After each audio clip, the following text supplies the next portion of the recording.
Good afternoon, Ginalyn. Good afternoon, ma'am. Okay, Ginalyn, can you tell me about yourself? I'm ginalyn. I'm 32 years old. I'm single mother and I have two kids, 4 years old and 6 years old. Okay, I have a few questions for you to answer, so let's start. Yes, ma'am. Why do you want to work as a maid? I want to work as a maid because I love this work and I have experience in it. Why you choose Malaysia when there is a lot of other country? I choose Malaysia because this is a nice country, a beautiful country, and a safe country. How are you qualified for this job? I'm qualified for this job because Come again, how are you qualified for this job? I have experience in it. May I know what your educational level is? A 2 years college graduate of a hotel restaurant and services technology, ma'am. What is your recent working experience? A domestic helper in Kuwait. How many years? 2 years, madam, since 2013, 2015. Do you have experience of taking care of baby? Yes, madam, Philippines with my kids. How about elderly person? No, madam. Do you have any other special skills? Yes, madam. Are you willing to learn new skills? Yes, madam. Are you willing to work with a family where the mother-in-law or any relatives stay together? Yes, madam. Currently, are you still working now? No, madam. Do you know how to cook? Yes, madam. What sort of food can you cook? Only Filipino dish, madam. How about other dishes like Chinese food, European, Indian food, and Malay food? No, madam. Are you aware that you will have to do washing, cleaning, ironing, and cooking? Yes, ma'am. From all the house chores like washing, cleaning, ironing, and cooking, which do you like most? Cleaning the house, madam. If ever you were selected to work in Malaysia, who will take care of your kids? My parents, ma'am. You are not allowed to use handphone during working hours. Yes, ma'am. You are only allowed to use handphone after you finish all the works and when going to bed. Yes, ma'am. You are strictly needed to surrender the handphone to your employer in the morning, and your employer will return back to you once you're going to bed.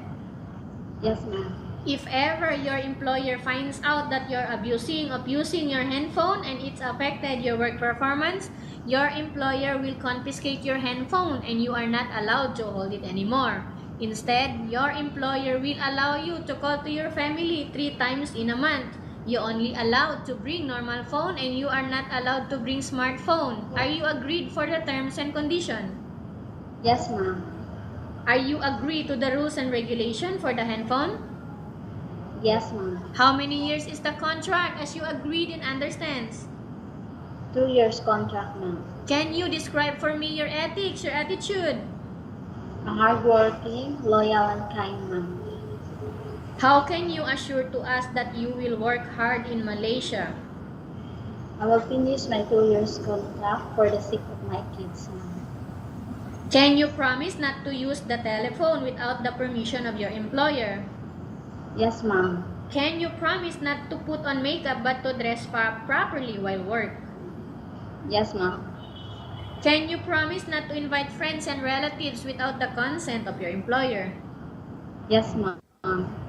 Can you promise not to ask for advance salary from your employer under any circumstances? Yes, ma'am. Do you really understand of the rules and regulation of the agency? Yes, ma'am. Do you pay any placement fee for you to come to Malaysia to work as a maid? Yes, ma'am. Do you pay any placement fee for you to come to Malaysia to work as a maid? No, ma'am. Do you have any history of sickness, breast cancer, or any other illness? No, ma'am. Do you suffer from any skin diseases, allergy, or physical defect? No, ma'am. Have you suffered from any serious illness? No, ma'am. Do you smoke? No, ma'am. Are you medically fit? Yes, ma'am. Have you undergone any operation? No, ma'am. Are you in any medication? No, ma'am. Are you allergic with any food? No, ma'am. Are you preferred to work for the employer of any race? No, ma'am. Are you preferred to work for the employer of any race? Yes, ma'am. Are you preferred to eat the type of food taken by your employer?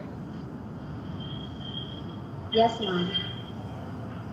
Are you afraid of being left alone in the house? No, ma'am. Are you afraid of dogs or other pets? No, ma'am.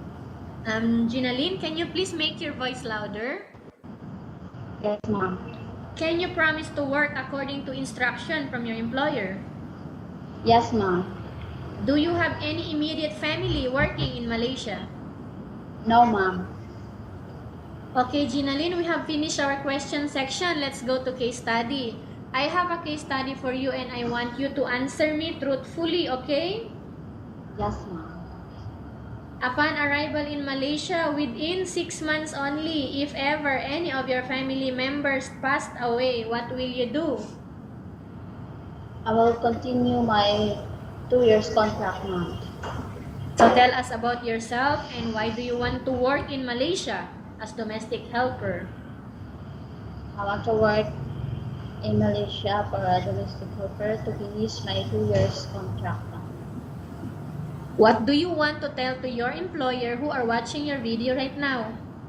If you give me a chance, ma'am, I will finish my 2 years contract for the sake of my family and my kids. Thank you, ma'am. Okay, thank you very much, Ginalyn. We will update to your agency if there is any selection made by the employer. Thank you, ma'am.